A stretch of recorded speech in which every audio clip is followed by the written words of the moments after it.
Hi there, John Burroughs again, and I'm going to continue with my autobiography, 7 Years to Life. This is chapter 47, and it's called The Curse of Ellsworth Street. Shortly after Georgia and I were married, we moved into our first place of residence. It was a large old house on Ellsworth Street in San Mateo that had been converted into 4 one-bedroom apartments. The entrance to our apartment was located in the rear and could only be reached by a driveway that led to the backyard and our entrance. You had to park on the street because, unlike the house, the garage had never been remodeled in order to accommodate 4 cars. It had been turned into a maintenance shed that was misleading because it was rare that any problem in any one of the apartments was rarely fixed in a timely manner. Some problems were never repaired unless the problem was life-threatening or the landlord thought there was a potential chance that he might get sued. We moved into the apartment during the summer. Other young adults lived in the remaining 3 apartments. However, we were the youngest residents. In fact, I doubt that anyone else was over 25 or 26 years old. I met all the neighbors, and it appeared that none of them were hippies, though no one objected to Georgia and I smoking marijuana, even though the backyard was for all the residents to share. It was our first place, and though it was only a bedroom, bathroom, tiny living room, and a small dining area that was actually part of the kitchen, it was comfy and had a unique charm of its own. I remember thinking to myself that the rent was so reasonable that we would probably be living there for some time, even though there was not a signed lease. Then I met the neighbors that lived next door to us, and I had to rethink my thoughts of settling down there for an extreme length of time. Excuse me. There was a 5-foot tall wooden fence that separated the properties. One night, George and I were sitting on the steps in the backyard, and we heard quite a raucous party happening on the other side of the fence. The people were no ordinary partiers. They were cussing and yelling at each other, and it was obvious that fights were taking place. It was also apparent that the men were kicking the shit out of each other. However, some women were going at it also. There was laughter and people egging the combatants on, and it seemed that the smell of alcohol permeated the entire neighborhood. Additionally, it was obvious that the partiers could care less about their antics or any discomfort it may have caused other residents in the neighborhood. Yet, oddly enough, nobody seemed to complain, and the police never showed up. I have to admit this began to spook me just a little bit. Suddenly, a long-haired, dusty, bearded, and drunk guy peered over the fence and said, "I thought I smelled something familiar and sweet.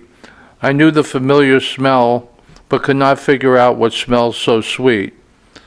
He went on to ask, "My buddies are all out of pot because we just got back from a little road trip, and we smoked all that we had.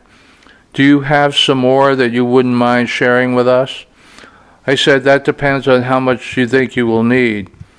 He answered, 4 or 5 joints should do it. I said, "No problem." And as I got up to go inside, the guy turned around to tell his friends that their neighbors next door were going to give him some joints. As he turned around, I saw the back of his jacket and one of the most recognizable signs in the world, in big, bold letters, Hell's Angels. I went inside and came out with enough buds for about 6 joints, and as I started to hand him the stuff, he said, "Hell, just go around front, bring the whole bag and party with us. Bring your old lady too. She must have been the sweetness in the air that I smelled." A number of things raced through my mind at that moment. One, it was an offer I could not refuse. 2, I have been living with the leers and looks of desire that George's beauty evoked in men ever since I started dating her. Third, as I looked over the fence, I realized by the looks of some of the women there that they would not be opposed to hitting on her. Finally, as tough as I thought I was, I knew it would be crazy to risk going a round or 2 with any one of these guys, besides the fact that I could not beat any of them, much less more than one at a time. That night we partied, and partied hard, with 5 Hells Angels, and I must admit it was an experience that if I were younger now, I wouldn't mind reliving. I heard some fascinating stories of their escapades, and that very same night we went out front, and one of the angels would hop on his Harley with a lit cigar in his mouth and ride to the end of the street. He would then come speeding back toward the house, while another angel with a bullwhip would try and snap the rider's cigar out of his mouth. They would do this while being drunk and stoned out of their minds. A couple of them tried hitting on Georgia and shaking in my shoes as I approached them. One massive hulk of a man who happened to be the one in charge stopped me and said, "Don't even think about it. You will end up in the hospital. Let me take care of this." He walked over to the 2 angels that had Georgia semi-surrounded and pulled those guys close to him with his arms around their shoulders and whispered something in each of their ears. Whatever he said did the trick, and Georgia walked over to me looking as white as a ghost. We partied with them the rest of the night, and around 4 a.m. we went home and passed out on our bed. I woke up the next afternoon with a hangover that all the future hangovers that I had could not come close to the intensity of this one. I went outside, and the person that lived in the second-floor apartment was out front, and I passed him on my way to the corner store. He stopped me and said, "So you partied with the angels last night? You are the only ones they have ever asked to do so." I just sleepily replied, Georgia and I are the only ones that smoke pot in this building, and that got them interested. The neighbors said not to worry too much because they were almost never there. The only thing I worried about was that every time I left for work, I would return home someday and find that Georgia had been raped.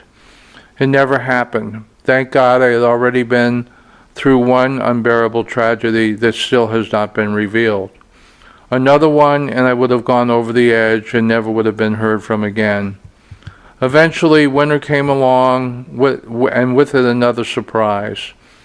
Winters in California are usually mild, and this one was typical. However, there were just some days that the heater had to be used. Georgia had started working, and she was generally home before I arrived. After coming home one winter evening, I felt the chill and decided to turn on the heater. I went over to the thermostat located on the wall, and I raised the temperature to 75 degrees in order to warm our little apartment quickly. The needle on the thermostat indicated that it was only 60 degrees in the apartment. It did not work, so we just used a couple of sleeping bags to keep warm.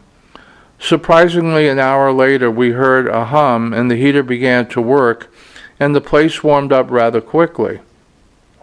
After a while, the place got a little stuffy, so I turned the temperature down, and it did not turn off until 3 hours later. Aside from baffling, the situation was truly irritating, and I decided that I would call the landlord the next day.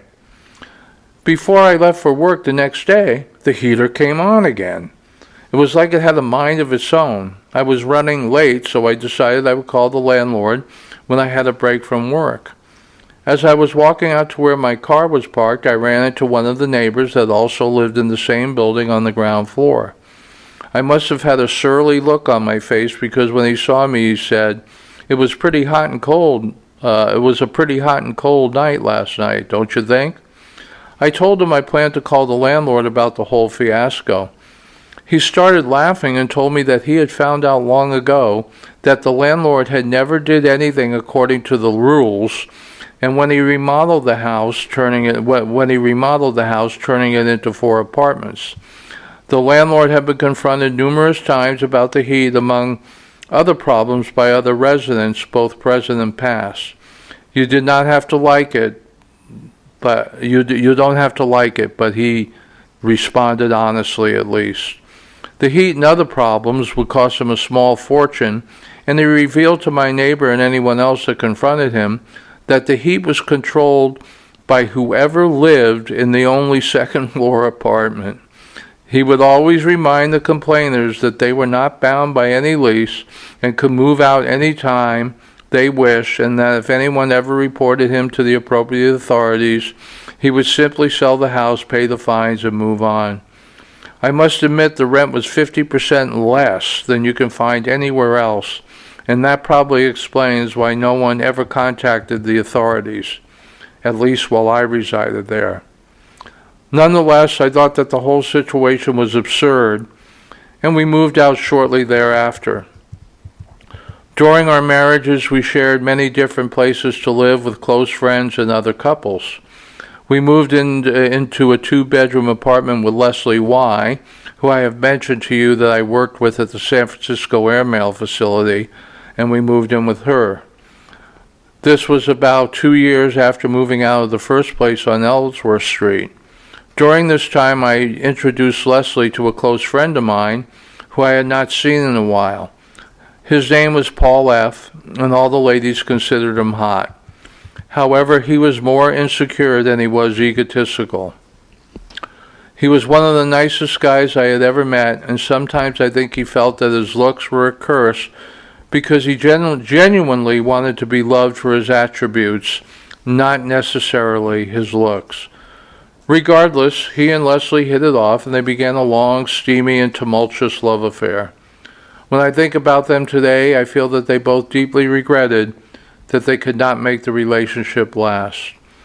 The four of us became inseparable. Paul F. was sharing a 3-bedroom house on Ellsworth Street, and when one of his housemates decided to move out, Paul suggested that Georgia, Leslie, and I move in. We did just that. Tommy M. was the other person that was living there, and he was extremely easy to live with. He had just one problem. He was much too trustworthy and careless. Tommy, Paul, and I were dealing pot and hash, and we each had our own clientele. We decided to do the obvious. We went into business together, each of us contributing equal shares of money and resources. This increased our profit margin greatly. I suggested that before we officially embarked on our business venture together, that we take the time to write down the list of all of our customers and take the time to be acquainted with each of them. Once that was accomplished, it became the first and only steadfast rule of our partnership that we would never, not under any circumstances, sell to anyone what that was not on our list. If one of us had a new customer, the other two had to meet him or her at a location other than our house. And if we all approved of the new customer, only then would we sell to him. You must realize we were dealing primarily out of our restaurant. One day I came home for lunch, and there was a stunningly beautiful black girl sitting on the living room sofa. I greeted her with a hello, and immediately after saying that, Tommy came walking from the rear of the house with a lid in his grasp. He handed her the weed, and she handed him the money. I did not for a moment think that Tommy was attempting to cheat Paul and I out of our share of the profit. I was concerned because I had never seen him before, and I almost knew what I was going to hear from Tommy before he even opened his mouth. You see, when it came to women, Tommy had two insurmountable weaknesses, and they were both at the opposite end of the spectrum. He could not resist porcelain-skinned, white blonde women or dark chocolate brown women. I knew it. Hell, everyone knew it. He talked about it all the time, and this infatuation consumed him. The first thing he nervously uttered was, I know we're not supposed to sell to anyone we do not know, but she said she knew Donnie M., and so I thought it was cool. Donnie M. was a good friend of ours, but I reminded Tommy that Donnie, at the time anyway, did not do drugs of any kind. I have to admit the girl was hot and appeared innocent enough, but I just did not feel comfortable that our only rule had been broken. I told Paul about it, and the three of us agreed there was nothing we could do about it now. After a week or so went by, my apprehension subsided. It was Paul F.'s birthday, and we were having a small private celebration for him. In fact, other than the house's residents, I had invited Steve F. over. Steve was and still is my closest friend. We were entirely different from each other. I think I mentioned previously that Steve was the straightest guy I knew. The guy was Beaver Cleaver, and it had become one of my great challenges in life to get him to indulge in a little cannabis and turn him on to some great music. What I loved about this house was it had a large basement where I had set up a state-of-the-art sound system and a fabulous collection of albums and some great headphones to enjoy and to get lost in the music. I brought Steve down to the basement, had him sit down in this comfortable chair, strapped some headphones on him, and put the T for the Tillerman album on by Cat Stevens and blasted it. I then went upstairs to help with the preparations for our intimate party for Paul. Tommy had gone out to buy some booze. I heard the doorbell ring from the kitchen, and I knew Leslie was out in the living room, and she answered the door. After a very short period of time, I heard multiple footsteps coming toward the kitchen, and at the same time I could hear Leslie sobbing. Everything became crystal clear when two black guys entered the room. One guy had one arm around Leslie's throat, and his other arm gripped a Saturday Night Special that was pressed up against her temple. The other guy was holding what looked like a machete or a Bowie knife. I cannot remember which one. What I do remember vividly was the guy with the gun yelling, "We want all your money and drugs." The other guy came around behind me and brought the knife up against my throat and said, "You take me to the stuff so we can get this shit done." Both of them were high on something, nervous as hell, and wanted to get what they came for and split. The guy pushed me along and I went into my bedroom, and he had me lay down on the floor right next to the dresser with his foot on my chest. Meanwhile, in the kitchen, I knew Leslie had a gun to her head while Paul and Georgia could only stare helplessly at her. I told the guy who had me under control that there were 22 lids along with about $250 in a cigar box under some clothes. Then I heard the gunshot, and I started to make my move when I heard Paul F. yell from the kitchen, "Ton, it's okay. Don't try anything. Just give him what he wants so they will leave." I did just that, and they ran the hell out of the house. I went into the kitchen, and we were all shaking. Paul explained to me that the guy with the gun, for some reason, thought that we did not think it was real. He fired toward the floor, and the gun misfired, and he fired again and shot a bullet into the floor. Paul pointed to the spot. When I began to calm down, I remembered I had left Steve in the basement listening to Cat Stevens. I went down and got him. It took us almost an hour to convince Steve that we were not pulling his leg, and that all of it happened while music was blasting in his ears. We then decided to call the cops and tell them we were all robbed of cash, leaving out the part about the marijuana. They asked us for descriptions, dug the bullet out of the kitchen floor, took pictures, and had some birthday cake. They left telling us that they would file a complaint and to call them if we remember anything else. It is impossible for me to adequately describe the horror of that day. The vulnerability and hopelessness brings on nausea, and now I understand why it is quite common people vomit after experiencing something like that. We all moved out of there within a week without any protest from the landlord. Someday I will discover the reason I am still here and finishing this story.